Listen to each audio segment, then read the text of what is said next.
Ahora vamos a hablar de las redes digitales y la violencia de género por Internet. Si bien ya vimos que en los medios de comunicación se perpetúan ciertos estereotipos de género, de raza, de preferencias sexuales, de criterios socioeconómicos, también nos vamos dando cuenta que en redes digitales esta violencia también y estos estereotipos se van perpetuando. Ahora bien, cuando hablamos de las redes digitales y la violencia de género por Internet, pues le estamos haciendo referencia a un entorno muy nuevo, que las tecnologías de la información y la comunicación son muy recientes.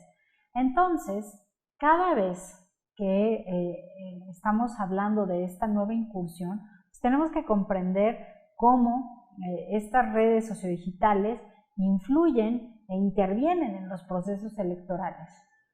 Cada proceso electoral y en cada proceso electoral existen nuevas formas de agresión para precandidatas o candidatas y que ahora con el uso de las redes sociodigitales también se va a incrementar esta violencia a partir de estos sitios y de estas tecnologías que van a tener como consecuencia limitar la participación de las mujeres en la política. Ahora bien, por ejemplo, ¿de qué estamos hablando cuando hablamos de redes digitales y violencia de género? Pues que se difundan fake news, como en el caso de Hillary Clinton, o en el caso local, ¿no? Cuando hay denuncias de candidatas que dicen es que utilizaron las redes sociodigitales para hacerme campaña sucia, y que además son campañas orquestadas y además son campañas que se viralizan, sea por WhatsApp, sea por Twitter, por Facebook, y entonces llegan e impactan de una manera mayor por el uso de estas tecnologías.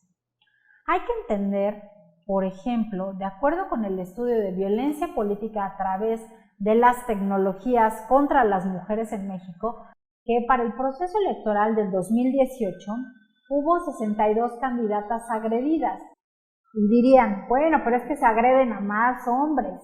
Es cierto, el estudio indica que efectivamente la violencia hacia los hombres es mayor, pero la violencia hacia las mujeres tiene un componente de género. O sea, no se les agrede por estar en la política, se les agrede por ser mujeres que quieren estar en la política. O sea, el componente de género ahí está presente y los prejuicios y los estereotipos de género están ahí presentes. Entonces, si bien las campañas políticas son campañas donde desgraciadamente hay mucha violencia, en el caso de las mujeres es una violencia que se incrementa. ¿Por qué? Porque son mujeres. Entonces fueron 62 candidatas agredidas. ¿Qué tipo de violencia o qué tipo de comentarios se hicieron en redes sociodigitales? Bueno, pues la mayoría de estos comentarios fueron expresiones discriminatorias, amenazas, desprestigio, suplantación o robo de identidad, difusión de imágenes íntimas sin consentimiento, acoso, extorsión, difusión de información personal sin consentimiento o monitoreo y acecho, ¿no? Entonces, ¿qué es lo que estamos viendo? Distintos tipos de acciones delictivas que van a afectar a una mujer.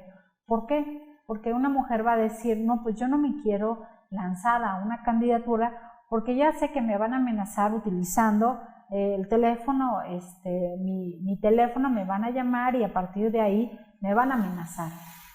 O van a utilizar el WhatsApp y me van a mandar una fotografía y me van a decir, si tú sigues en la candidatura, yo voy a difundir estas fotos.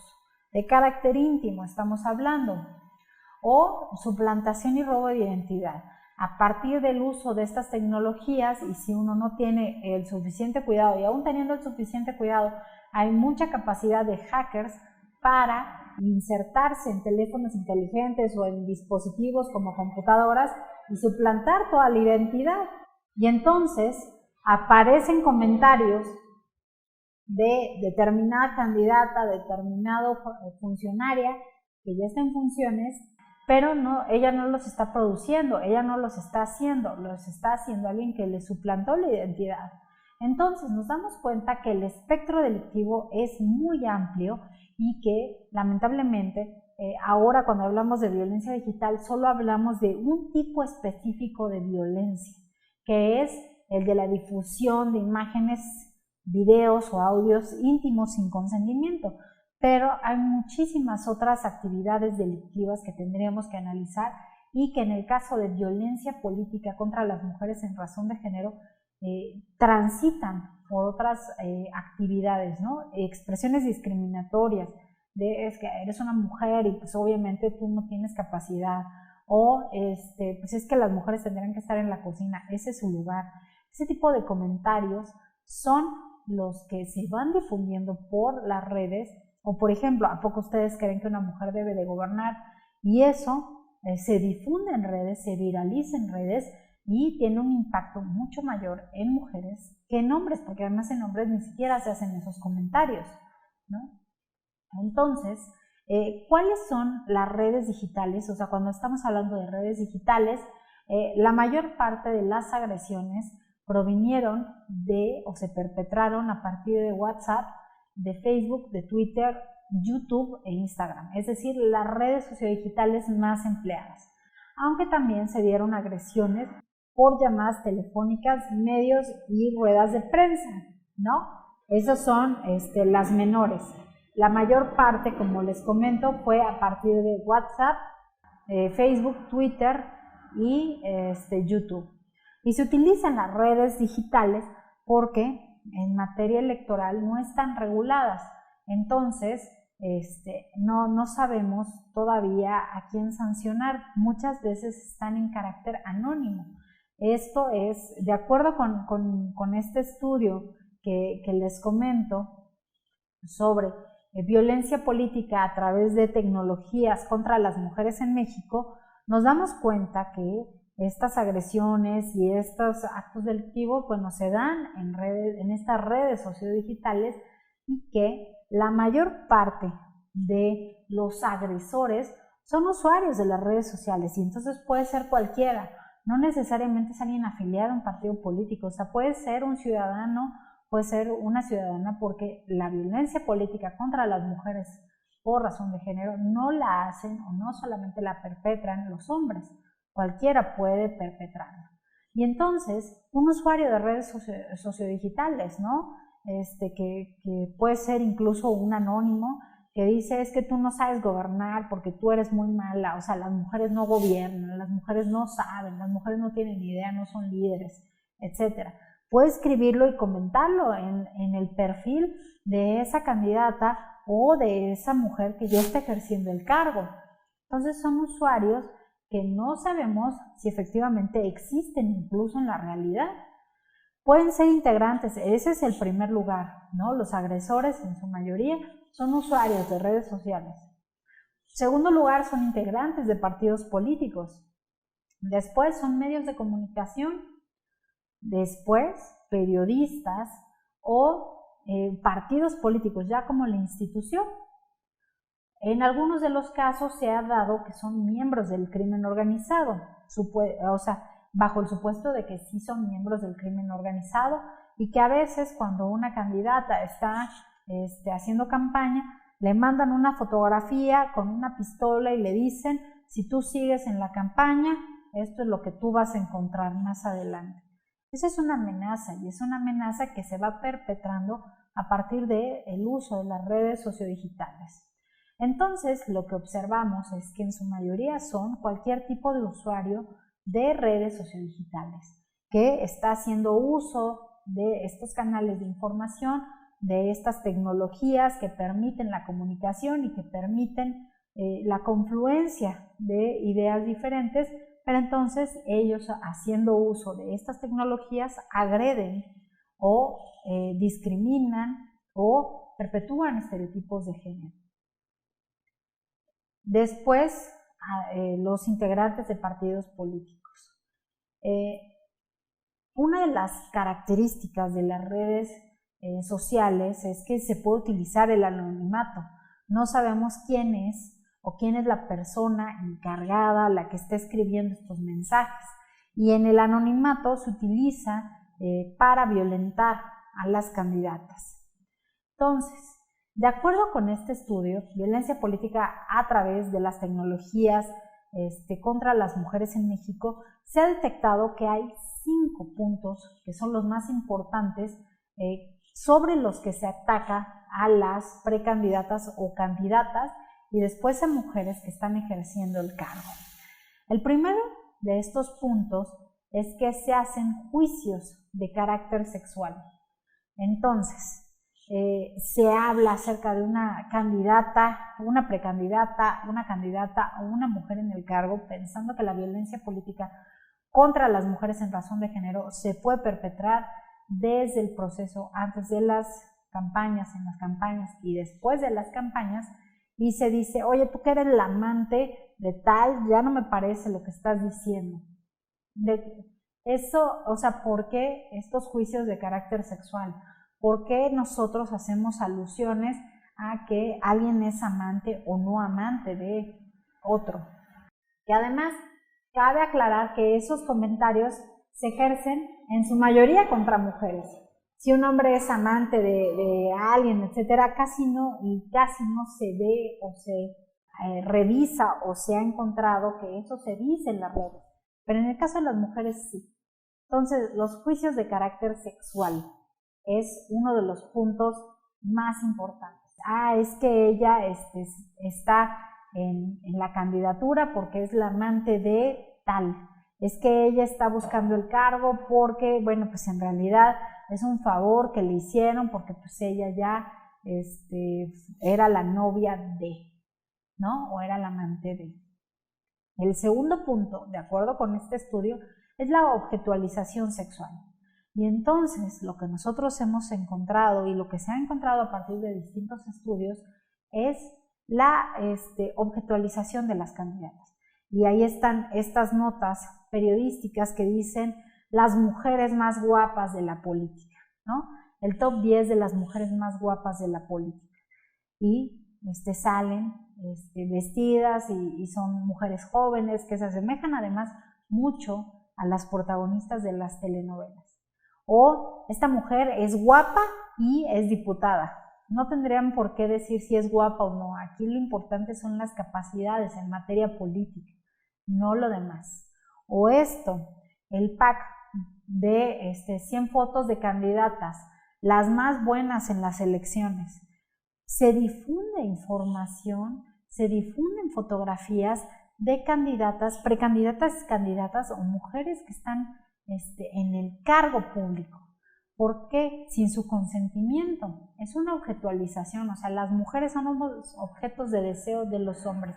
Y entonces se objetualiza y la gente ve esas imágenes y basados en estos estereotipos que tenemos históricos y culturales, dice, no, pues ¿qué clase de política es ella? Como si esto fuera relevante. Tenemos que pensar que lo relevante es nuestro ejercicio en el espacio público. También ahí hay estereotipos basados en prejuicios de género. ¿De qué tipo? Aquí hay una cuestión importante. Se piensa que la mujer tiene asignados ciertos roles de género, ciertas acciones que debe de cumplir de acuerdo con su rol en esta vida. ¿Cuál es el rol de las mujeres, dirían algunos? Pues ser madre, ser una mujer que está casada, cuidar a los hijos. Y entonces, cuando hablamos de violencia política contra las mujeres en razón de género, donde se observan estos roles de género, le dicen, no, tú no sabes de política, tú mejor cuida a tus hijos, que es lo que tú tienes que hacer, o cuida a tus nietos, y entonces ahí hay una doble violencia, o sea, se le violenta por ser mujer y se le violenta por ser una mujer de una edad mayor, ¿no? Entonces, se tiene que analizar esto con una perspectiva, insisto, de género e interseccional. También hay violencia basada, diría este estudio, por la apariencia. Entonces, hay una visibilización de las mujeres, pero es una visibilización de ciertos estereotipos de género. Son mujeres, insisto, altas, son mujeres que tienen una tez clara, son mujeres de cabello largo, son mujeres que son delgadas, etc. Muchos se parecen o se asemejan a las protagonistas de las telenovelas, por ejemplo, o a las conductoras de los programas de televisión. Entonces, cuando a una mujer se le señala por su apariencia, se le señala basado, además de por ser mujer, basado en otros estereotipos. En el caso, por ejemplo, de candidatas que tienen adscripciones indígenas, pues se les violenta y se les dice, desde una lógica clasista, así como, ay, pues tú, mujer india, vete para allá.